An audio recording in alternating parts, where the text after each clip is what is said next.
वरिष्ठ नेता शांता कुमार ने अपनी आत्मकथा में ईमानदारी के मुखौटे के पीछे छिपे भाजपा के असली चेहरे को पूरी तरह से बेनकाब करते हुए एक शालीन और न्यायप्रिय नेता के राजनीतिक कत्ल की कहानी को भी बयां कर भ्रष्टाचार के खिलाफ ज्ञान बांटने वाले राष्ट्रीय स्वयंसेवक संघ सहित तमाम बड़े भाजपा नेताओं की कार्यशैली एवं भ्रष्टाचार में संलिप्तता को भी उजागर किया है। कांग्रेस प्रवक्ता प्रेम कौशल ने जारी एक बयान में कहा कि शांता कुमार की आत्मकथा के इस प्रकरण में स्पष्ट है कि भाजपा वास्तव में दो मुंह वाले सांप जैसी है और भ्रष्टाचार पर लंबे लंबे भाषण झाड़ने के साथ साथ दोनों हाथों से देश को लूटने का काम भी कर रही है तथा भ्रष्टाचार की ऐसी कमाई से ही सरकारों को गिराने का खेल खेल रही है। भाजपा ने इसी तरह की काली कमाई से 7 स्टार होटल से भी बढ़िया कार्यालय बनाया और उद्योगपतियों से धन शोधन के चलते ही आज देश में सरमाएदारों को लाभ पहुंचाने वाली नीतियां तथा कानून बनाए जा रहे हैं।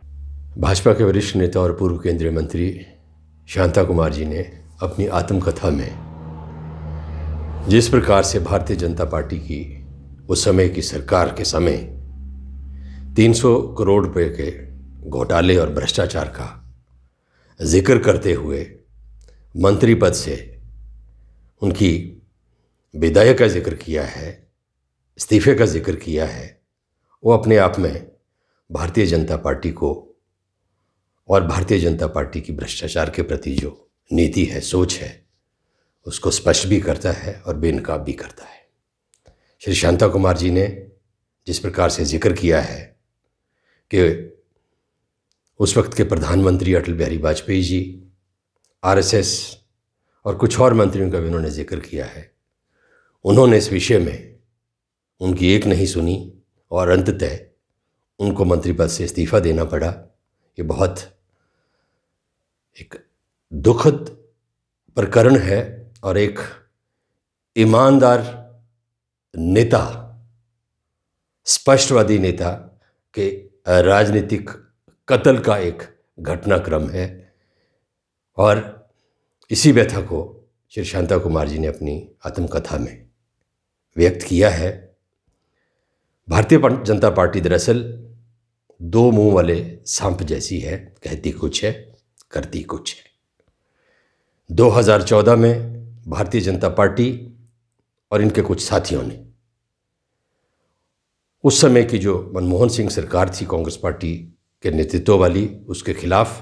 तथा कथित भ्रष्टाचार के मुद्दों को लेके एक सोची समझी सुनियोजित चाल के तहत, षड्यंत्र के तहत आंदोलन किया सत्ता हथियाने के लिए। लेकिन आज 6 वर्ष का कार्यकाल केंद्र में भारतीय जनता पार्टी की सरकार को स्थापित हुए हो चुका है। एक भी राजनेता को, एक भी अधिकारी को उन तथाकथित आरोपों में जिनको लेके उस वक्त भारतीय जनता पार्टी, अन्ना हजारे, किरण बेदी, केजरीवाल, बाबा रामदेव जैसे लोगों ने आंदोलन किया था, एक भी राजनीतिज्ञ को, एक भी कांग्रेस के नेता को किसी भी अदालत से आज दिन तक सजा नहीं हुई है, जो साबित करता है कि भारतीय जनता पार्टी भ्रष्टाचार को एक राजनीतिक हथियार के रूप में इस्तेमाल करती है। वास्तव में भारतीय जनता पार्टी की रग रग में, भारतीय जनता पार्टी के विचार में, भारतीय जनता पार्टी की कार्यप्रणाली में, भारतीय जनता पार्टी के रोम रोम में भ्रष्टाचार समाया है। हमीरपुर से ब्यूरो प्रमुख सुरेंद्र टोच की रिपोर्ट।